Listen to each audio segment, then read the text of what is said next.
भाई के बहुत जिद करने पर सलीला बच्चों के साथ अपने मायके रवाना हो ली।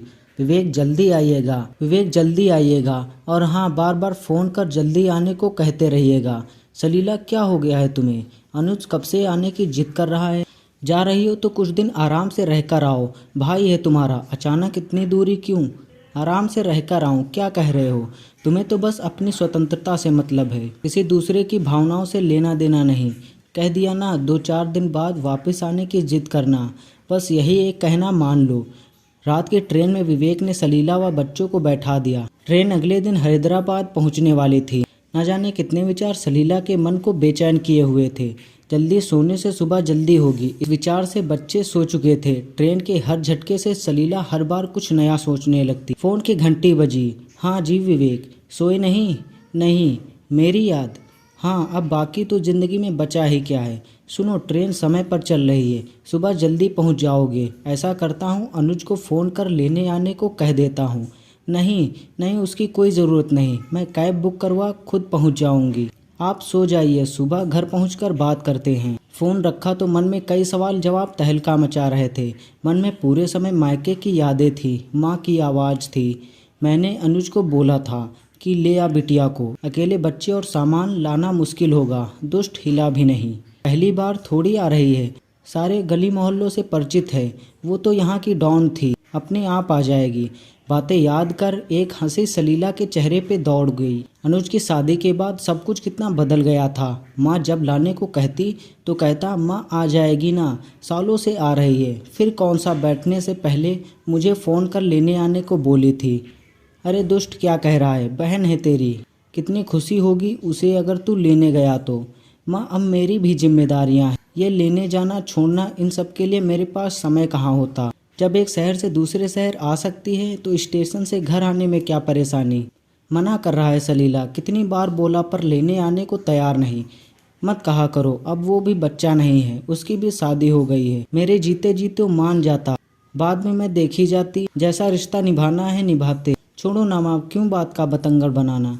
मैं आ जाऊंगी अपने आप, मत कहा करो उसे। ना जाने कितनी बातें उसके मानस पटल पर दौड़ने लगी। जबरन आंख बंद कर ली। नींद से मुलाकात करने की कोशिश अंधता सफल हुई। सुबह अचानक घबरा कर उठी तो देखा सही समय पर नींद खुली है। गाड़ी स्टेशन पर दौड़ रही थी। बाहर झांक देखा तो हैदराबाद लिखा था। बच्चों उठो बेटा, चलो हमें उतरना है, जल्दी करो, नीचे उतर कैब बुक करवा लेंगे।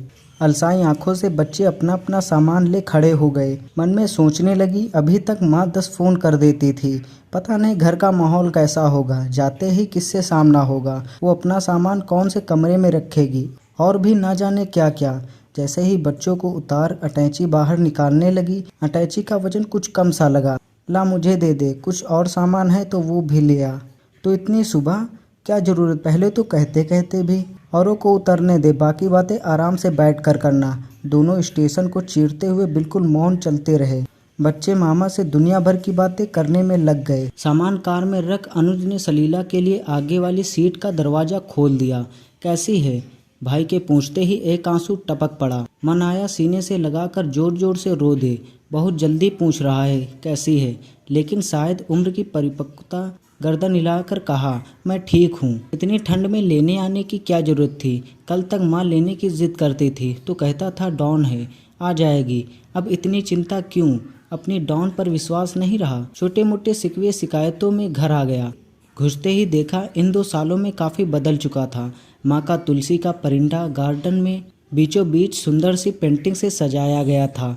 सोच रही थी कितनी बड़ी हो गई हूँ, वरना ऑटो से उतरते ही माँ माँ चिल्लाकर दौड़ी चली जाती थी। नज़र उठाकर घर की दहली देखी, आज वहाँ कोई रौनक न थी। उस दहली की रौनक तो माँ हुआ करती थी। जैसे ही दरवाज़ा खोला, भाभी व बच्चों ने ज़ोर ज़ोर से हल्ला मचाया, वेलकम होम। यकीनन ऐसा स्वागत इससे पहले मायके में कभी नहीं हुआ था। बच्चे भाभी ना जाने कितनी पुरानी बातें करते रहे। ये लीजिए आपके पसंद की अदरक वाली कड़क चाय। बच्चे भी ननिहाल आप बहुत खुश थे। बातों बातों में समय का पता ही नहीं चला। सारी खुशियाँ थी, कोई कमी नहीं, लेकिन सलीला का मन बस एक लोग को ही ढूंढ रहा था। माँ की मौजूदगी के, उनके एहसासों के बिना मायका कैसे हो सकता है। जैसे ही अंदर गई, बरामदे में माँ की तस्वीर लगी थी, वहीं खड़ी हो गई। आंसू को काबू में ना कर पाई तो भाभी ने कंधे पर हाथ रख कहा, हम है ना दी, आपका मायका हमेशा पहले जैसा रहेगा। कैसे कहती तुम उसकी जगह ले सकती हो, जो मेरे चेहरे से मेरे दिल की बात जान लेती थी। आते ही जिसके सीने से लग ससुराल की हो या कोई और परेशानी हो, छू मंतर हो जाती थी। आंसू पोंछ माँ के कमरे में गई। कमरा बिल्कुल वैसा ही रखा था जैसा वो चाहती थी। सलीला का सामान माँ के कमरे में रखवा दिया गया। देखते ही देखते 4-5 दिन कहाँ बीत गए पता ही ना चला। बीते चंद सालों में कभी महसूस ही नहीं कर पाई थी कि भाभी के हाथ का स्वाद भी बिल्कुल माँ जैसा है। आज उनके खाने के स्वाद में माँ के हाथों जैसा जायका था। तुम्हारी सब्जी तो बिल्कुल माँ के हाथ जैसी बनी है। इसके पहले कभी ध्यान ही नहीं दिया। हाँ दी, सब कहते हैं माँ से ही सीखी थी, लेकिन उन्हें हर बार स्वाद में कमी लगती तो मैं आपके आने पर बनाती ही नहीं। वैसे उनके जैसे काम का सलीका मुझे नहीं, उन्हें हर चीज़ परफेक्ट चाहिए थी। सही कह रही हो। पापा के जाने के बाद माँ पर हमारी जिम्मेदारी आ गई। इतना निर्भर होने के बाद एक मजबूत किरदार निभा उन्होंने, अपनी जिम्मेदारी निभाई। दी, शायद जीजा जी का फोन आया है। क्या बात है सलीला, मायके पहुँच भूल गई हमें। वापस कब आ रही हो? आती हूँ जी, 1-2 दिन में। भाई वहीं खड़ा था। क्यों, अच्छा नहीं लग रहा क्या यहाँ? हमने अपनी तरफ से पूरी कोशिश की है कि तुझे माँ की कमी महसूस ना हो। माँ बिन भी मायका होता है। भाई भाभी के साथ क्या अपनत्व में कोई कमी? कैसी बातें कर रहा है? एक बात कहूँ, ये चिंता फिक्र काश तूने माँ के सामने की होती तो उनकी उम्र के 2-3 साल और बढ़ जाते। आज उनके जाने के बाद वही सब करना जो वो जीते चाहती थी। सब कुछ होते हुए भी दिन इस फिक्र था। हम जब मौजूदा हालात जी रहे होते हैं तो कभी अपने अधिकार के लिए, कभी विचार ना मिल पाने के कारण, और कभी माँ बाप की बातों को टोंक समझ उस परिस्थिति के साथ सामंजस्य नहीं बैठा पाते। लगता था जब मैं काम खुद कर रहा हूँ तो माँ बार बार बोलकर क्यों टोंक रही है। आज समझ आता है वो उनकी चिंता थी, और चिंता में छिपा प्यार। हम बड़े हो गए थे पर शायद उनके लिए तो बच्चे ही थे। ये सब उनके जाने के बाद समझ आया। लेकिन तू है ना, बिल्कुल माँ जैसी। सलीला को अजय की बातों में सच का आईना दिख रहा था। पूरे दिन मन भारी था। देखते ही देखते 15 दिन बीत गए। मायके की हर चीज में माँ की मौजूदगी आज भी थी। कल रवान लगी थी, शायद इसलिए मन बुझा बुझा सा था। सब देर रात तक बातचीत करते रहे। अचानक भाभी को याद आया, अरे दी, माँ के कमरे में उनका एक बक्सा रखा है। वो शायद उनका सबसे अजीज बक्सा था। ये उसकी चाबी है। मैं चाहती हूँ आप उसे खोलें। ऐसा क्यों? माँ की हर चीज़ पर तुम्हारा अधिकार है। अब हमने किसी चीज़ के लिए कभी कुछ नहीं कहा, तो आज ये संदूक और उसकी चाबी। दी, माँ हमेशा कहती थी इसमें पूंजी है। मेरे बाद एक सलीला की है जो इसकी कीमत समझ सकती है। बुरा मत मानिएगा, अच्छा होगा इसे आप ही खोलें। कांपते हाथों से सलीला ने बक्सा खोला। कतरनों से भरा बक्सा ऊपर से सब हटाती चली गई। पापा का कुर्ता पजामा रखा था, खादी का कुर्ता। देख ले आया इस बार खादी का कुर्ता, संभाल कर रख, अजय के जन्मदिन में पहनूंगा। दुनिया आगे बढ़ रही है, लोग कोट पहनते हैं और आप हद करते हो जी। पूजा पाठ थोड़ी है, लेकिन अजय के जन्मदिन का अरमान मन में दबाए पापा एक दुर्घटना का शिकार हो गए। सब कुछ यही छोड़कर चले गए। शायद माँ के लिए पापा की पसंद का कुर्ता उस दिन से बेहद अजीज हो गया था। नीचे दिखा तो भाई के मुंडन के कपड़े, अन्नप्राशन के कपड़े रखे थे। हर एक चीज माँ की ममता से ओत प्रोत थी। अचानक हाथ में वो गुड़िया आ गई जो सलीला कभी जिद करके लाई थी। सलीला अब जिद की तो चाटा लगने वाला है। माँ दिला दो ना वो गुड़िया। दिमाग खराब है तेरा, इतनी महंगी गुड़िया कुछ और ले ले बेटा। थोड़े दिन बाद तो इसकी तरफ झांकेगी भी नहीं। लेकिन सलीला पर तो निप्पल वाली बड़ी सी गुड़िया का भूत सवार था। लाके थोड़े दिन खेल उसे पटक दी, पर माँ ने उसे हमेशा ये कह संभाला कि तेरी बेटी को दूंगी। कितनी ऐसी यादें उस संदूक में कैद थीं जो शायद एक माँ के लिए बहुत खास थी। भाभी, क्या ये संदूक में? हाँ दी, इसकी कीमत आपसे ज़्यादा कोई नहीं समझ सकता। देर रात तक बात कर सब सो गए। सलीला मध्यम रोशनी में दीवार पर लगी माँ की तस्वीर को देखती रही। कहाँ चली गई माँ? सब कुछ होते हुए भी तुम्हारी कमी कोई पूरी नहीं कर सकता। पलक झपकते ही माँ साथ थी। सलीला, सारा सामान रख लिया ना? ये देख, ये साड़ी तेरे लिए रखी थी, रख ले इसे। माँ, ये तो तुम्हें मामा ने दी थी, तुम पहनना। नहीं, मैं पहनूं या तू पहने, एक ही बात है। मैं ये रंग कहाँ पहनती हूँ। उसी दिन तेरे लिए रख दी थी। ये ले, ये अचार की शीशी भी रख। माँ, भाभी क्या कहेगी? कोई कुछ नहीं कहेगा, ये मैंने चुपचाप तेरे पसंद की डाल कर रखी थी। रख ले बैग में। सुबह विदाई दी।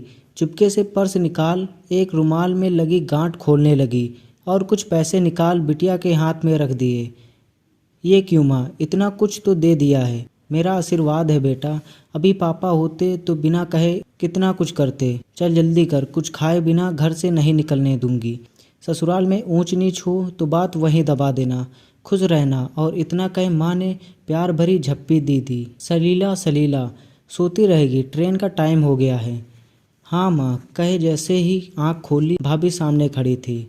मन में आया कह दे कि क्यों उठाया। माँ के सानिध्य में थी। फटाफट उठ तैयार हुई। भाभी ने नाश्ता करवा विदा किया। भाई भी पीछे खड़ा था। दी आती रहना, जल्दी जल्दी आना। सीने से लग दोनों के आंसू छलक पड़े। अभी पराया मत समझना, तेरे मायके में तेरा सम्मान हमेशा इसी तरह होगा, ये एक भाई का वादा है। मुस्कुरा माँ की फोटो को प्रणाम कर जाने लगी। जा रही हूँ माँ, आज तेरे बगैर मायका क्या होता है ये जान लिया। तुम सिर्फ आंखों से दूर हुई हो, तुम्हारी मौजूदगी तो मायका शब्द में है। घर पहुँच गुमसुम बैठी थी। क्या मैडम, तुम तो 2-4 दिन में आने वाली थी, भाई के मुंह में बंद कर रह गई। बाव भगत कर दी भाई। सारे गिले शिकवे लगता है दूर हो गए हैं। तुम तो जाने से पहले घबरा रही थी। कैसा लगा माँ बिन मायका? आंखों में आंसू लिए भरे गले से बोली, माँ बिन मायका नहीं होता। उसकी मनुहार डांट प्यार सब अपने आप में अनूठा होता है। उसका गले लगना, उसकी बातों में अपना बचपन जी लेना, अपने बच्चे की पसंद नापसंद सब मायके में माँ पूरी करती है। बेशक अजय ने पूरी कोशिश की उनकी कमी ना खले, लेकिन वही बातें ये एहसास करा गई कि कल तक कुछ भी बोल देने वाला, लड़ झगड़ अपना प्यार जताने वाला भाई आज जिम्मेदारियों में बंद मुझसे कितना दूर हो गया है। जिन बातों के लिए माँ ताने देती थी फिर भी वो उन्हें पूरा नहीं करता था, आज उन्हीं सब बातों का ख्याल रख जानती हूँ वो अपनी जिम्मेदारी निभा रहा था। माँ के जाने से तेरा भाई दूर हो गया है, उसकी जगह एक जिम्मेदार पति, पिता और रिश्ता निभाने वाला भाई खड़ा था। आंसू पोंछ बोली, माँ बिन मायका कैसा जी। माँ बिन मायके की कल्पना करने से भी रूह कांपती है। आते आते कह रहा था, जल्दी आना, यहीं तो मायके की दूरी का आभास हुआ। पहले मन में जाने की एक उत्सुकता थी। माँ हर घड़ी कहती, लाडो कब आ रही है। सच है, विवेक मायके में चाहे कितना ही आपका इंतज़ार हो, पर माँ बिन मायका मायका नहीं होता। भारी मन से उठ चली गई अपनी लाडो को मायके का सुख देने।